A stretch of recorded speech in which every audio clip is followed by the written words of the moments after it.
Saudi আরবের সঙ্গে গত কয়েক বছরে গোপন সম্পর্ক গড়ে তুলেছে ইসরায়েল। বিষয়টি নিয়ে সম্প্রতি খোলামেলা মন্তব্য করেছেন ইসরায়েলের প্রধানমন্ত্রী বেনিয়ামিন নেতানিয়াহু। এরপর থেকে নানা কিছু ঘটতে শুরু করেছে। কদিন আগে নেতানিয়াহু ওয়াশিংটনে চ্যানেল 14কে দেয়া এক সাক্ষাৎকারে সৌদি আরবের সঙ্গে গোপন সম্পর্কের কথা প্রকাশ করেন। সাক্ষাৎকারে নেতানিয়াহু দম্ভ করে বলেন, প্রায় 3 বছর ধরে আমাদের মধ্যে গোপন সম্পর্ক রয়েছে। আমাদের তরফে আমি ছাড়া আরও 3 জন এই সম্পর্কের কথা জানেন। সৌদি আরবের তরফেও এই বিষয়টি অল্প কিছু লোক জানে। যুক্তরাষ্ট্রের ব্যাপারেও একই কথা। নেতানিয়াহু মাঝে মধ্যে এই ধরনের বানোয়াট দাবি করে থাকেন। এটা যদি তেমনটি না হয়ে সত্য হয়, তাহলে ধরে নিতে হবে তা অপরপক্ষের সম্মতিক্রমে প্রকাশ করা হয়েছে বা সম্পর্কের মেয়াদ শেষ হয়েছে বলেই তিনি তা প্রকাশ করেছেন। তার এমন দাবির তৃতীয় সম্ভাবনা হলো ধমক দেওয়া। গত সপ্তাহে এই রকম অনেক ধমক দেওয়া হয়েছে। তবে এটা বোঝা যায়, সৌদি ও ইসরায়েলের মধ্যে এ ধরনের সম্পর্ক হয়ে থাকলে তা রাষ্ট্রীয় উচ্চাকাঙ্ক্ষাকে এগিয়ে নিতে ব্যক্তিগত পর্যায়ে সম্পর্ক হয়েছে। মোহাম্মদ বিন সালমান যুবরাজ হওয়ার আগে 8-10 জন সাধারণ রাজপুত্রের মতো ছিলেন। তখন তার এতটা পরিচিতি ছিল না। ক্ষমতার শীর্ষে আরোহণ করতে তিনি রাজ পরিবারের শক্তিশালী সদস্যদের কঠোর বিরোধিতার মুখেও পড়েছিলেন। তখন তিনি বুঝেছিলেন, সৌদি আরবে ক্ষমতার শীর্ষে পৌঁছাতে হলে তেল আবিব ও ওয়াশিংটনের অনুগ্রহ লাভের বিকল্প নেই।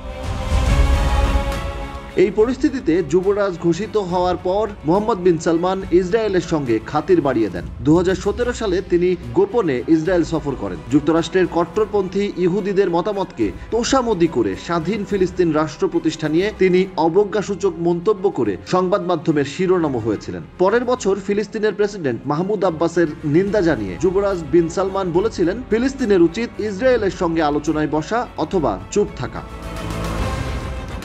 15 মাসের যুদ্ধে সৌদি আরবে ফিলিস্তিনিদের পক্ষে কোনো বিক্ষোভের অনুমতি দেওয়া হয়নি। এমনকি দেশটিতে ফিলিস্তিনি পতাকা ওড়ানো বা গাজাবাসীর জন্য প্রার্থনাও নিষিদ্ধ ছিল। অথচ এই সময়ে দেশটিতে একের পর এক উৎসব লেগেই ছিল।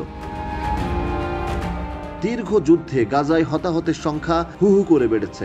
এক পর্যায়ে লেবাননে বড় ধরনের হামলা চালিয়েছে ইসরায়েল। যুদ্ধের শুরু থেকে অধিকৃত পশ্চিম তীরে ইসরায়েলের সামরিক অভিযান লেগেই ছিল। এসবের কোনো কিছুই সৌদি আরবের অবস্থান পরিবর্তন আনতে পারেনি।